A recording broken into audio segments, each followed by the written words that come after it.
Good morning, student. Welcome to Mathmania YouTube channel. I hope you are doing well.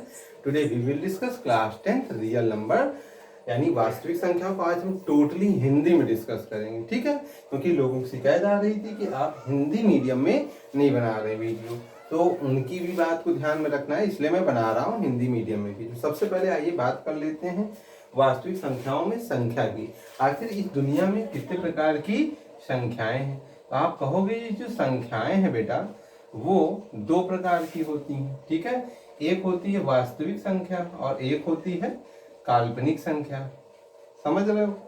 एक बेटा कौन सी वास्तविक संख्या, एक काल्पनिक संख्या है, ठीक है। आप सबसे एक रिक्वेस्ट है, वो रिक्वेस्ट क्या है आप समझ गए होंगे कि आप हमारे चैनल बैंक मैथमेनिया को अधिक से अधिक लाइक शेयर सब्सक्राइब कीजिए, ठीक है। मोटिवेशन बना रहे। आज मैं ये बहुत लंबी वीडियो बनाने वाला हूँ, लगभग 1 घंटे से भी अधिक, ठीक है। तो आइए बात कर लेते हैं काल्पनिक संख्याएं। तो जो काल्पनिक संख्याएं उसे क्या कहते हैं?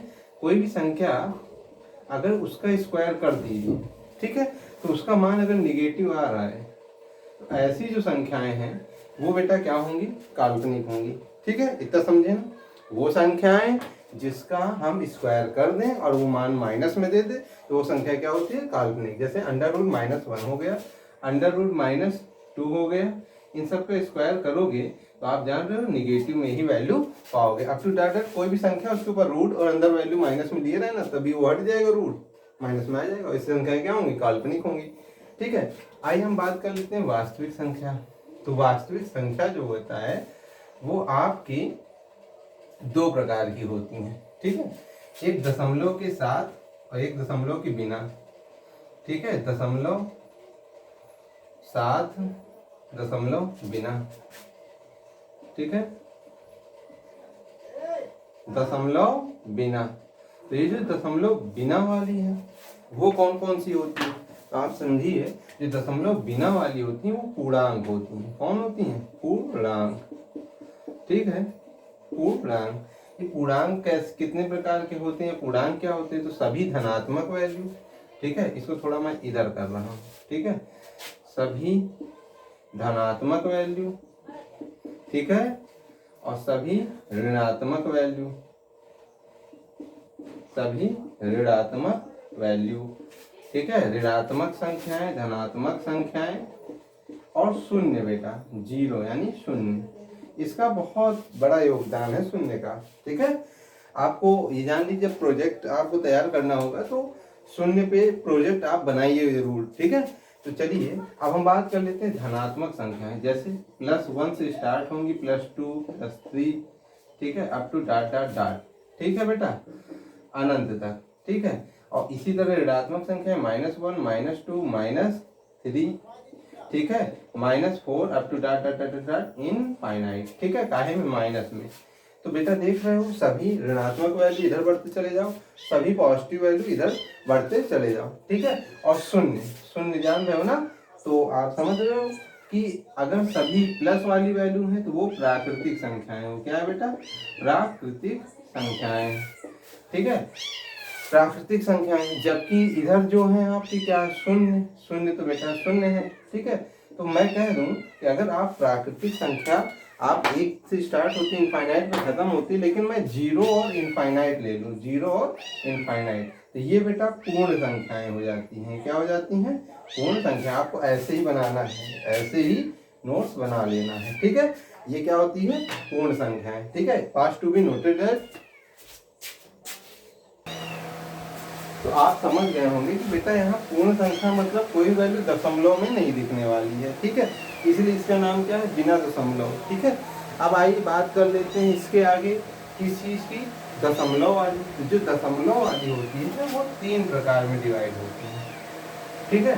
जो 3 प्रकार में डिवाइड होती हैं वो कौन कौन सी होती हैं? ठीक है। तो आप कहोगे एक शांत होती है, ठीक है, एक अशांत होती है, ठीक, अशांत और पुनरावृत्ति, ठीक है, या इसे कह लो अशांत आवर्ती, ठीक है। आवर्ती मतलब जिसका बार बार रिवीजन हो, ठीक है, तो अशांत आवर्ती। और ये बेटा क्या है? ये है अशांत अनावर्ती, अशांत अनावर्ती, ठीक है। समझ रहे हो? तो ये शांत हो गई, अशांत आवर्ती, अशांत अनावर्ती। ठीक है, अब मैं चलो कुछ चीजें बता रहा हूँ। जैसे शांत में आप देखिए, डिवाइड कर दीजिए 1/2, आप कहोगे 0.5 आ जाएगा शांत। ठीक है, इसके आगे कुछ नहीं होना। मैं कह दूँ 3/4, आप कहोगे 7.75 आ जाएगा। ठीक है, शांत, इसके आगे कुछ नहीं होना। इसीलिए शांत का मतलब समाप्त, इसके आगे अब कुछ नहीं आना। अशांत आवर्ती मतलब मान लीजिए आपने कोई संख्या 1/3 को जब डिवाइड किया, ठीक है, तो आप देखोगे 0.3 up to dot dot dot, तो आप कहोगे अशांत नहीं है।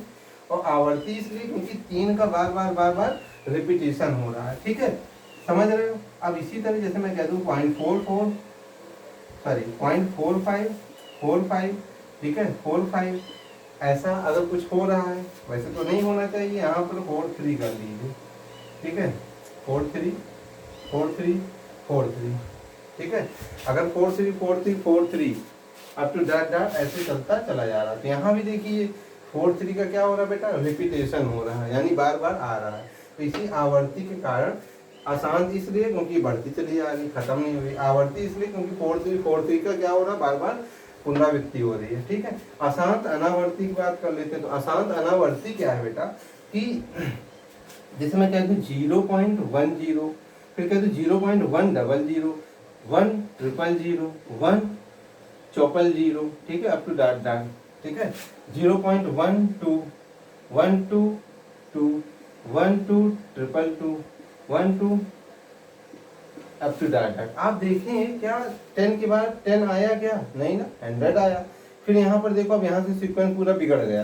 तो मेरा कहने का मतलब अशांत इसलिए है क्योंकि ये समाप्त नहीं हो रहा। अनावर्ती का मतलब इसका रिपीटेशन नहीं हो रहा बेटा। क्या 10 का दोबारा रिपीटेशन हुआ क्या, क्या 100 का रिपीटेशन हुआ क्या, 1000 का रिपीटेशन हुआ क्या, नहीं ना। 12 का हुआ क्या, 12 का नहीं हुआ, 122, 1020, 222, इन सब का रिपीटेशन हो रहा है। किसी एक निश्चित नंबर का नहीं हो रहा है, बार बार एक निश्चित समय के अंतराल पे। ठीक है, तो इसीलिए बेटा ये अशांत अनावर्ती। और इसी को बेटा जानते हैं अपरिमेय संख्या भी कहा जाता है। इसी को क्या कहते हैं, अपरिमेय संख्या। तो अपरिमेय संख्या आप समझ जाइएगा, जिसका वो संख्या जो अशांत और अनावर्ती होती है वही क्या होती है, अपरिमेय संख्या। उदाहरण के लिए आप दे सकते हैं। ठीक है, तो ये पूरा ऑल अबाउट डिस्कस था किसके बारे में, संख्याओं के बारे में। तो संख्याओं के बारे में तो आपने अच्छे से भली भांति प्रकार से समझ लिया होगा। ठीक है, अब हम चल रहे हैं, बात कर लेते हैं किसकी, यूक्लिड डिवीजन लेमा। अब लेमा यूक्लिड डिवीजन की है, उसको पढ़ने से पहले हम जाने तो लेमा क्या है। तो लेमा बेटा क्या है, लेमा पहले से ही प्रूव्ड स्टेटमेंट है। लेमा क्या है, यानी लेमा। ठीक है, तो लेमा है वो क्या है, इसको प्रमेयिका हिंदी में कहेंगे। इसे क्या कहेंगे, प्रमेयिका। ठीक है, तो कहोगे प्रमेयिका वह सिद्ध कथन होता है, प्रमेयिका। ठीक है, वह प्रमेयिका वह सिद्ध कथन होता है, सिद्ध कथन होता है जिसकी सहायता से, जिसकी सहायता से, जिसकी सहायता से, प्रमेयिका वह सिद्ध कथन होता है जिसकी सहायता से हम अन्य कथन सिद्ध करते हैं, अन्य कथन सिद्ध करते हैं। इसको लिख लीजिएगा।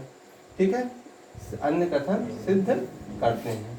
ठीक है, तो आप देखिए त्रिभुज में पढ़े होंगे बहुत सारा, तो आप देखोगे जैसे साइड एंगल, साइड की सहायता से अन्य प्रूव करते थे। ठीक है, तो वो सिद्ध कथन होता था, साइड एंगल साइड वाला। ठीक है, तो ये इसी तरह बहुत सारी चीज ऐसी होती हैं जो पहले से प्रूव्ड होती हैं, उसी की सहायता से हम अन्य स्टेटमेंट को प्रूव कर लेते हैं। तो वो क्या होती है बेटा, प्रमेयिका होती है। अब आपको यहाँ क्या पढ़ना है, तो आप कहोगे यूक्लिड विभाजन प्रमेयिका पढ़ना है, यूक्लिड विभाजन प्रमेयिका। ठीक है, यूक्लिड विभाजन प्रमेयिका, इसको हम डिस्कस कर रहे हैं। आप लोग तब से अपना एक बार पूरा माइंड मेकअप कीजिए, तो मैं आता हूँ।